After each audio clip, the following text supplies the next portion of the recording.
Hare Krishna devotees, welcome to our Bhagavatam Stuti series, continuing with Rudra Geet, Shloka number 51, chapter 24, canto 4.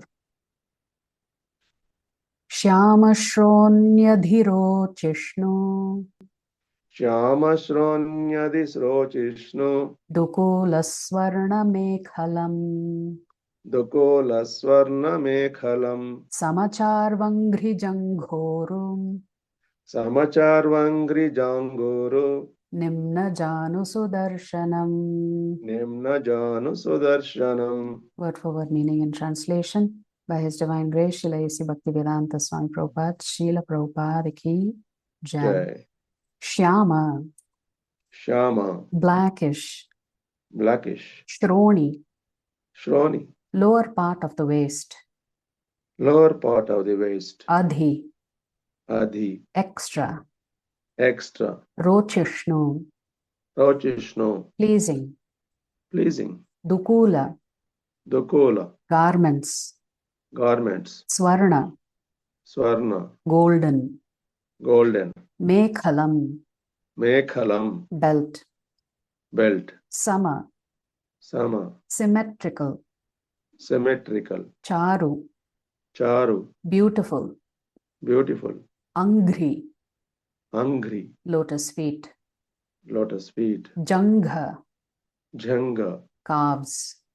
cows. Uru, Uru, thighs.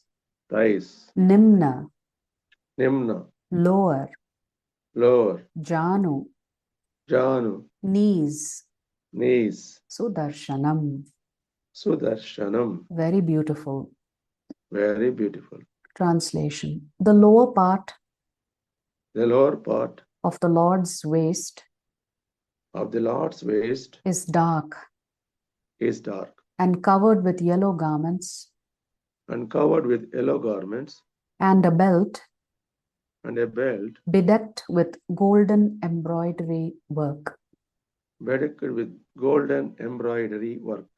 His symmetrical lotus feet His symmetrical lotus feet and the calves, and the cows, thighs, thighs, and joints of his legs and joints of his legs are extraordinarily beautiful.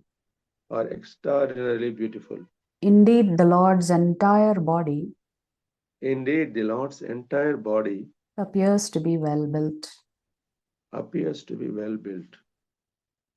Reading from Srila Prabhupada's purport, Lord Shiva is one of the 12 great authorities mentioned in Srimad Bhagavatam. That is from 6th canto, 3rd chapter, 20th shloka. These authorities are Swayambhu, Narada, Shambhu, Kumara, Kapila, Manu, Prahalada, Janaka, Bhishma, Bali, Vaiyasaki or Shukadev Goswami, and Yamaraja. The impersonalists who generally worship Lord Shiva should learn of the transcendental Satchidananda Vigraha of the Lord. Here Lord Shiva kindly describes the details of the Lord's bodily features.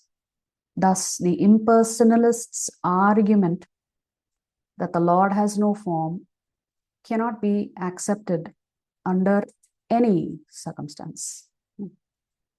So yesterday also we were discussing the same thing.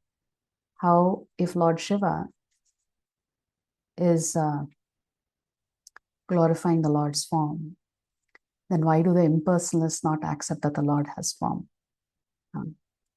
So if you go to the 3rd canto, we are in the 24th chapter, right? So of the 4th canto.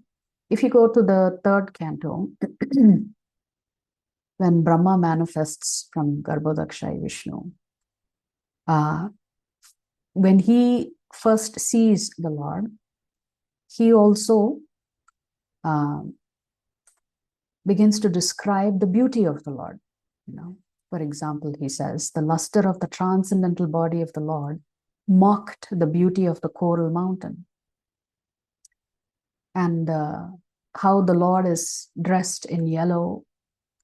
And he is giving comparisons that you cannot use material comparisons to describe the Lord's beauty, because the Lord's beauty always overwhelms any material beauty that you are used to admiring, you know. So, for example, he says the mountains, waterfalls, herbs, etc., with a panorama of flowers seem like garlands. But the Lord's gigantic body and his hands and legs, decorated with jewels, pearls, tulsi leaves, and flower garlands, mocked the scene on the mountain. Then he says that his transcendental body, unlimited in length and breadth, occupied the 3 planetary systems, upper, lower, and middle. His body was self-illuminated by unparalleled dress and variegatedness, and was properly ornamented. And then he describes the lotus feet of the Lord, how the Lord actually raised his lotus feet so Brahma could actually see the lotus feet. And he says actually seeing the lotus feet is like a very rare award for devotees. And then he describes how the Lord's toenails and fingernails are just shining, but at the same time they're like moon-like petals of a flower. Right?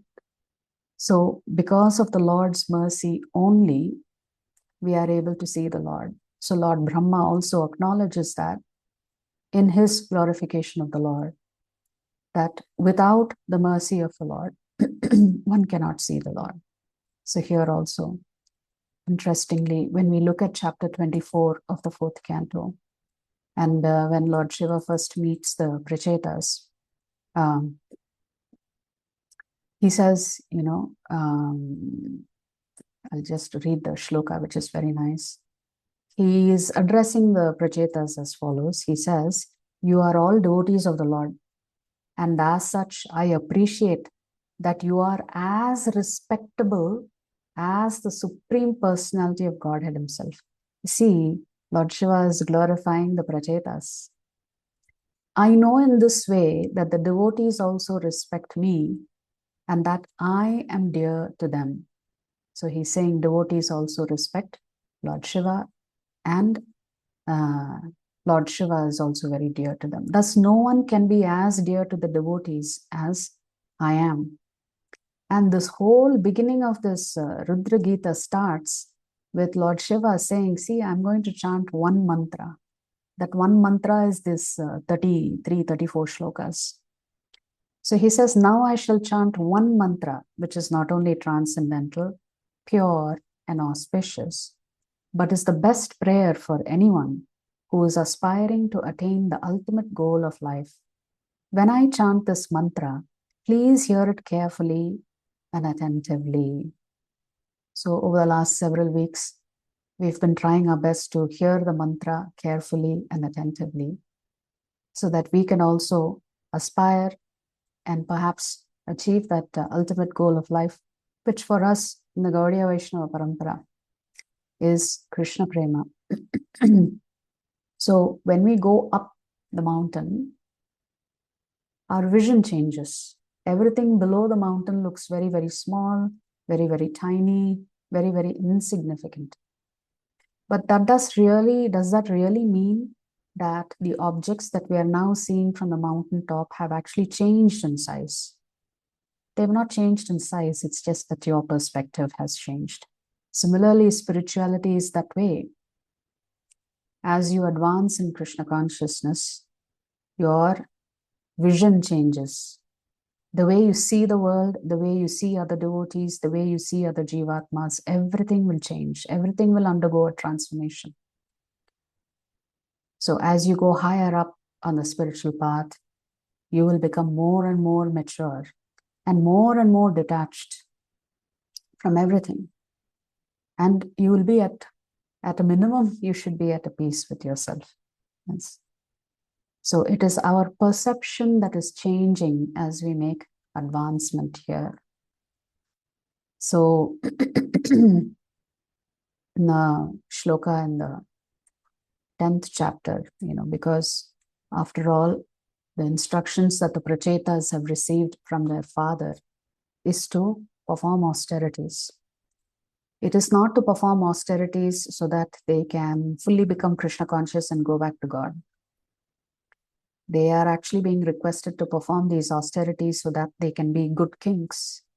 They have to learn how to endure hardships and austerities, because a king may have to go through so many difficult challenges as he is overseeing the kingdom on behalf of the Supreme Lord. So they have to become strong, they have to become powerful, they have to develop good character. All of this they are being asked to do, not to exploit the citizens, but for the greater good and benefit of the citizens. So coming back to the 10th chapter, 27th shloka, where the Lord, in the 10th chapter, the Lord describes this, gives examples of 82 different opulences. In that shloka, the Lord says, Uchchai Shravasam Ashvanam Vidhimam Amritot Bhavam Airavatam Gajendranam Naranam Chanaradhipam. Of horses know me to be Uchchai Shrava, produced during the churning of the ocean for nectar. Of lordly elephants, I am Airavata, and among men, I am the monarch. So it is the monarch's duty to provide good governance and act on the behest of Krishna. It is not the monarch's responsibility to exploit his citizens. So in effect, the king becomes the father of all of the kingdom, not just to human beings, but also to plants and animals. He has to take that much care. So all 10 sons of Prachina Barhi are equally capable, and therefore they are meditating for 10,000 years. Again, this lifespan is also very, very relative. Their 10,000 years of meditation is different in Kali Yuga. So they have meditated because they are very capable. Secondly, they are following the instructions of their father. And Lord Shiva, being so pleased with their sincerity and their devotion, he himself comes to give them his darshan. So you could say that Lord Shiva is the head of the Advaita clan, although he himself has propagated Vaishnavism. When he comes in his Amsha form as Sri Adi Shankaracharya, he is actually propagating non-duality. So impersonalists, their goal is that they want to merge into Brahman. But if you look at this Rudra Gita, that is why Prabhupada is making these comments in the purports, that if Lord Shiva himself is glorifying Lord Vishnu and saying ultimately we have to bow down to Lord Vishnu, then why the impersonalists are ignoring this Rudra Gita? Why do they want to merge into the Brahman? Because Lord Shiva himself is instructing them about personal worship. So the question then becomes, why do you think people are attracted to practicing impersonalism? And I was hearing a lecture on this particular verse. This question was asked during the class. Why do you think people are attracted to impersonalism? So some interesting answers were given. I'm just going to read those answers. One is, it is less complicated to have nothing to do. It is convenient because you don't have any services. It is complicated in the sense, it is less complicated in the sense you don't have to worry about relationships, people getting upset, people misunderstanding each other, etc. Some answers that I found very interesting was no accountability. You don't have responsibility for anything, so there is no accountability. So you want to reach that stage where you don't have any accountability, and because there's no relationship, there is no conflict. Actually, we grow through conflict. We become better human beings when there is a little bit of conflict. Doesn't mean that we should artificially try to create conflict. Some people are very expert at it, but conflict also helps you grow emotionally as well as spiritually.